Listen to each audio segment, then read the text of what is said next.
radijo svečias. Naisių vasaros radijo eteryje prasideda laida Radijo svečias ir šiandieną šioje laidoje pažintis su Naisių bendruomenė, tad kalbame su Naisių bendruomenės pirmininkė Rita Žukauskienė, su kuria ir sveikinuosi. Labą dieną. Labą dieną. Taigi pradėkime pokalbį nuo jūsų pačios, prisistatykite visiems, vis dėlto ir papasakokite apie save. Aš manau, kad Naisių žmonėms man labai prisistatyti ir nereikia, daugelis pažįsta ir žino, bet aišku, galbūt klausosi daugiau mūsų įvairių klausytojų, tai vat galiu prisistatyti, kad gimiau čia, beveik esu naisiškė, gimiau Šiaulių rajone, čia Gibaičių kaime, lankiau Meškuičių mokyklą ir nuo 93 metų gyvenu Naisiuose. Bet, sakykime, tas gimtasis mano kaimas vis tiek yra šalia Naisių, tai galiu vadinti save Naisių žemės žmogum. Bet nebuvo noro kažkada pabėgti vis dėlto, iš Naisių kažkur keliauti, didelį miestą? Buvo noras pabėgti ir buvau pabėgusi, kai studijavau čia, bet kažkodėl sugrįžau čia. Kažkas vis dėlto traukė? Kažkas matyt traukė. Ir jūs esate, kaip ir minėjau, Naisių bendruomenės pirmininkė, tad pakalbėkime apie pačią Naisių bendruomenę, tad kada jie buvo nutarta įkurti ir vis dėlto kodėl buvo nutarta įkurti? Tai Naisių bendruomenė iš tikrųjų jau gyvuoja 5 metai, šiemet sukanka jai, 2009 metais buvo nutarta ją įkurti. Šito bendruomenės įkūrimą inicijavo mūsų mecenatas Ramūnas Karbauskis, nes jisai, kažkaip, kada pradėjo kurti Naisių vasaros serialą, čia visas gyvenimas Naisiuose pradėjo aktyvesnis būti ir jisai vieną kartą pastebėjo, kad sako, jūs čia naisiškiai turbūt labai gerai gyvenat, kad net bendruomenės neturit, nes iš tikrųjų Lietuvoje tų bendruomenių kūrimasis tai buvo jau gerokai anksčiau, beveik prieš 15 metų ir kitur jau buvo daug susikūrusių kurtų bendruomenių ir tai mes viena iš tų paskutinių bendruomenių iš tikrųjų, nes tik tai prieš 5 metus įsikūrė esam. Bet tie 5 metai, manau, per juos vis dėlto įvyko tikrai nemaža pažanga. Taip, iš tikrųjų įvyko labai daug, bet kartu ir prabėgo labai viskas greitai, nes dabar pati, kai pradedu skaičiuoti, jau 5 metai, kažkas kaip sapne, labai greitai. Ir kokia pagrindinė bendruomenės veikla? Ką veikėt? Pagrindinė bendruomenės veikla šiaip yra visur įstatuose ir tokia yra ta ir vizija bendruomenių, kad iš tikrųjų sutelkti čia, tame kaime, aplinkiniuose kaimuose gyvenančių žmonės, bendrai veiklai kažkokiai. Ir Naisių bendruomenė iš tikrųjų tų veiklų irgi įvairiausių vykdo, kadangi atsirado ir sakykime, tas Naisių vasaros festivalis, kuris pritraukia daug renginių, daug žmonių, tai atsiranda įvairiausios veiklos ir kartu, aišku, įvairi veikla atsirado ir per teikiamus bendruomenės projektus, sakykime. Tai galima sakyti, kad bendruomenė veikia įvairiose srityse, ten, sakykime, ir kultūros, ir sporto srityje, ir kitose, ir aišku, visur akcentuojamas tas savanoriškumas, nes bendruomenė turi gyvuoti savanoriškų darbų daug, kad kuo daugiau bendruomenės narių įsijungti, kad kuo daugiau žmonių pajustų, kad jis irgi yra čia labai reikalingas, kartu galėtų kažkuo prisidėti. Taigi žiemos metu, kaip būtent dabar, štai sausį, laiko pasiilsėti, kad kažkada neturi tikriausiai.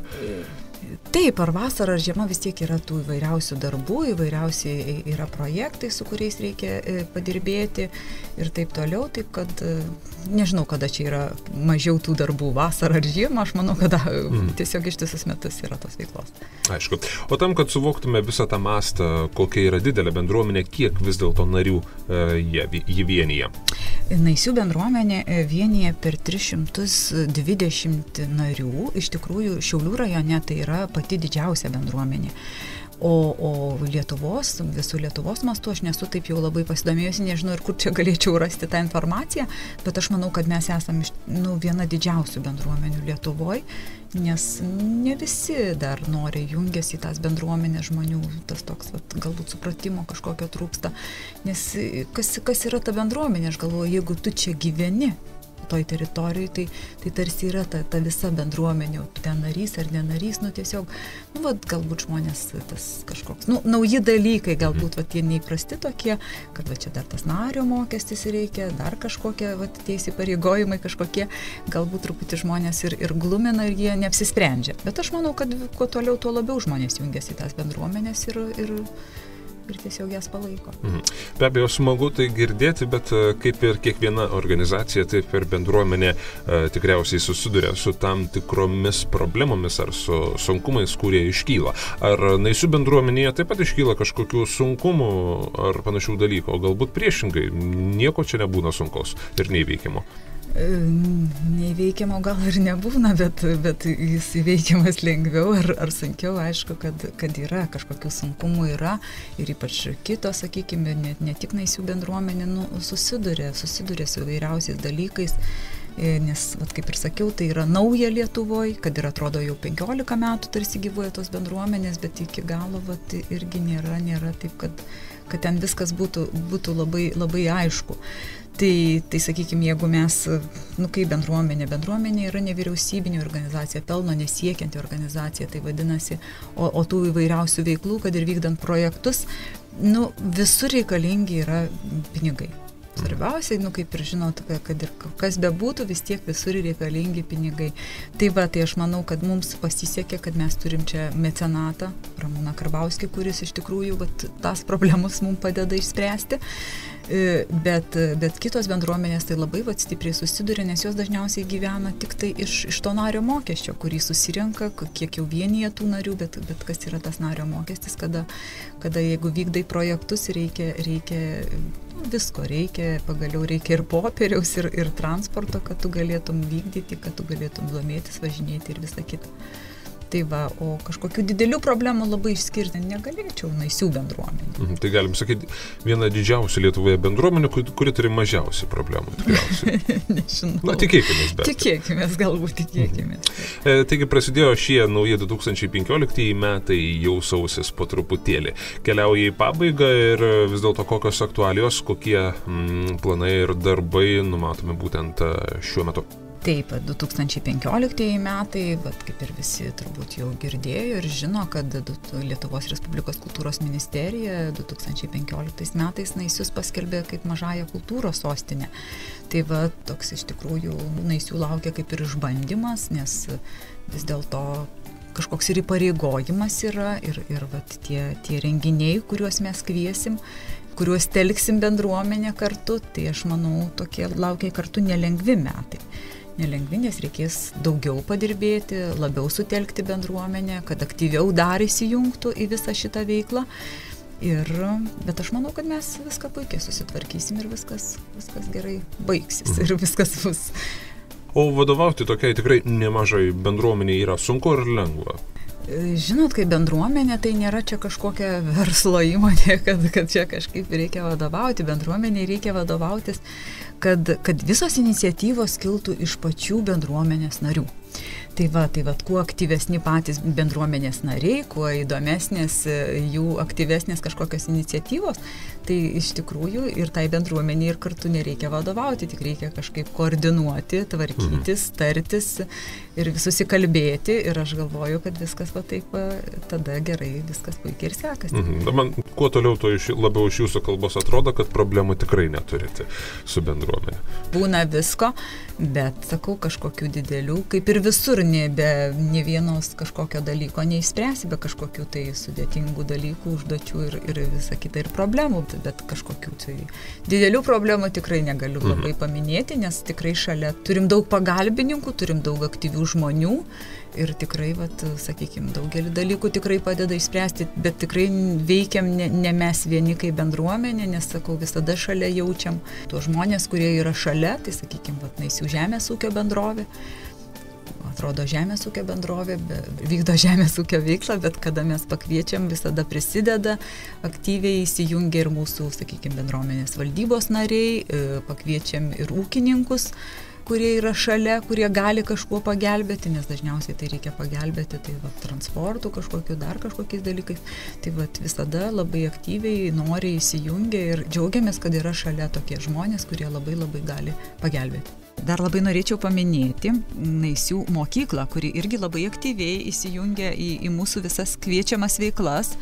Tai ne tik tai mokytojai ir visi mokiniai, ir aš manau, kad jų lauksim ir juos kviesim ir visus, sakykime, ateinančius 2015 metais, kadangi vykdysim įvairius renginius ir projektus, tai va lauksim jų aktyvios veiklos. Aišku, labai lauksim ir kartu noriu padėkoti tiem žmonėm, tie bendruomenės nariai, kurie iš tikrųjų savo neatlygintiną iniciatyvą, savo savanoriškumu jungiasi į visus bendruomenės talkas, renginius, siūlo savo idėjas ir tikrai lauksim ir taip pat jų pasiūlymų, kažkokių pritarimų ir aktyviai dalyvaujančių įvairiose tuose veiklose. Ir dar vienas įdomus dalykas, kad būtent Naisiuose yra įkurti ir, jeigu neklystu, bent jau 2 moterų klubai, tad kokia jų veikla? Tie moterų klubai iš tikrųjų irgi yra, dabar jau jų yra daugiau ir jie yra tiesiog neįkurti, jie patys susibūrė, galima sakyti. Gerokai anksčiau yra susibūręs moterų klubas Austėja, irgi ten vienijantis per 10 moterų turbūt, kurios irgi ir įvairius ten renginius organizuoja ir savo kažkokią kultūrinę savišvietą užsiima. Paskui yra moterų klubas Seklyčia, kuris irgi pagal savo galimybės, savo malonumui tiesiog organizuojasi. Vat ir prieš 1 metus, lygiai prieš metus, kada atsidarė dabar po remontų kultūros rūmai, tai vėl moteris susibūrė į klubus, tai Ieva, kūrybos studija Ieva pasivadinusi, jos irgi pagal pomėgius.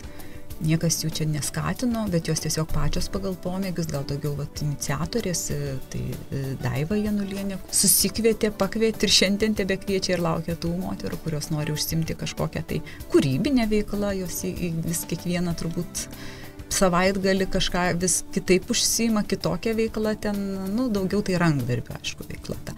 Ir irgi Lina Vaičiuvienė, kuri susikvietė tiesiog mezgėjų, daugiau mezgėjų, Šilkelis tas klubas, bet aš manau, kad jos pačios kažkada papasakos apie savo tą veiklą. Ir dar yra jau 3 sezoną, sakykime, ten mes toks nei klubų galim pasivadinti, nepasivadinom niekad nei to pavadinimo įsirinkę, bet tiesiog moteris, kurios nori sportuoti. Ir jau 3 sezoną, tik tai tuo tamsiuoju žiemos laikotarpiu, šaltuoju, renkamės ir dabar jau yra per 20 moterų, kurios noriai sportuoja. Tai daugiausia tai yra iš pačių žmonių iniciatyvų, iš to poreikio, matyti žmonėm to reikėjo. Tai va taip ir susibūrė. Tad kaip galėtumėte apibūdinti visą bendruomenę, kokia ji yra jūsų akimis? Kokia Naisių bendruomenė yra, tai aš galvoju, kad tai kartu iniciatyvių žmonių bendruomenė, darbščių, gabių yra žmonių daug, įvairiausių, noriai prisijungiančių. Taip pat dar vienas tikrai labai džiugus dalykas, kad būtent praėjusiais 2014 metais Naisių bendruomenė laimėjo Lietuvos šauniausios bendruomenės nominaciją. Tad papasakokite, už ką ji atiteko būtent Naisiams. Tai dabar yra daug įvairiausių įstaigų, kurios tiesiog paskelbė tokius konkursus ir čia Žinių radijas buvo organizuotas konkursas kaip šauniausios bendruomenės konkursas, kuriame mes dalyvavome. Aišku, buvo atvykę grupė iš Žinių radijo, tiesiog buvo daromas įrašas, interviu ir paskui, kaip ir daugelis dabar konkursų, aišku, reikėjo balsuoti Facebook'e ir kuri balsų daugiausia gavo bendruomenė, tai ir tapo šauniausia bendruomenė. Tai aš manau, kad tokių šaunių bendruomenių tikrai Lietuvoje yra daug ir galbūt mūsų nėra jau čia labai, taip jau nesigiriant kažkuo labai išskirtinė, bet tiesiog, kad mums pasisekė. Ir baigiantis mūsų laidai, norėčiau pakalbėti apie artimiausius planus ir žvelgiant į ateitį, vis dėlto kokie planai, kur bendruomenė planuoja dalyvauti.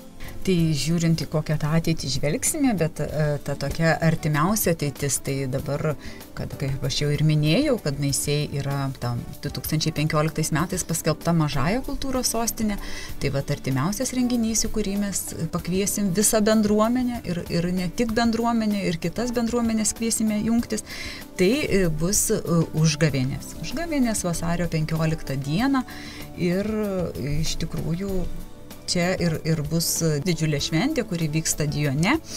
ir apie kurią bus informuota atskirai ir daug, aišku, bus inicijuota, kalbėta ir kad kuo daugiau pritraukti tų žmonių, bet aš manau, kad ne tik užgavėnės yra artimiausi tie planai, tai visus metus bus, kaip jau ir minėjau, labai daug renginių, bet tų renginių, aišku, laukia bendruomenės ir kažkokie projektai, kuriuose visada Naisių bendruomenė aktyviai juose dalyvauja.